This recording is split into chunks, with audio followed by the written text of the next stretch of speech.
ডিসেম্বরের পরে জাতীয় নির্বাচন নিয়ে যাওয়ার কোনো যৌক্তিক কারণ নেই বলে মনে করে বিএনপি।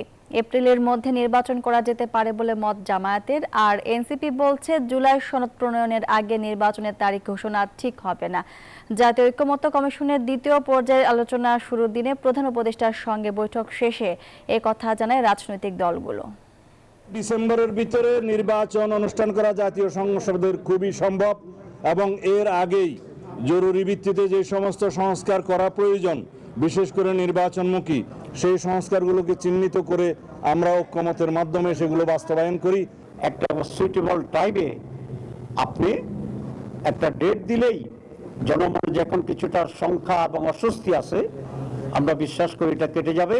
এই জুলাই মাসের মধ্যেই যাতে জুলাই সনদটি কার্যকর করা হয় সকলের স্বাক্ষর নিয়ে, আমরা যাতে জুলাই সনদ করতে পারি এবং জুলাই সনদ কার্যকর হওয়ার আগে নির্বাচনের তারিখ ঘোষণা করা ঠিক হবে না।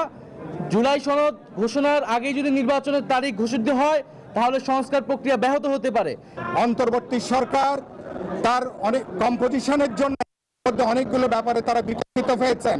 সরকারের উচিত হবে বিতর্কের জায়গা থেকে তারা সরে আসবেন। তারিখ সুনির্দিষ্ট করা এই কারণে প্রয়োজন যে সংস্কারের বিষয়গুলো যেগুলোতে ঐকমত্য হচ্ছে, যেগুলোতে দ্বিমত আছে, সেখানে জনগণের অংশগ্রহণ তৈরি করা দরকার।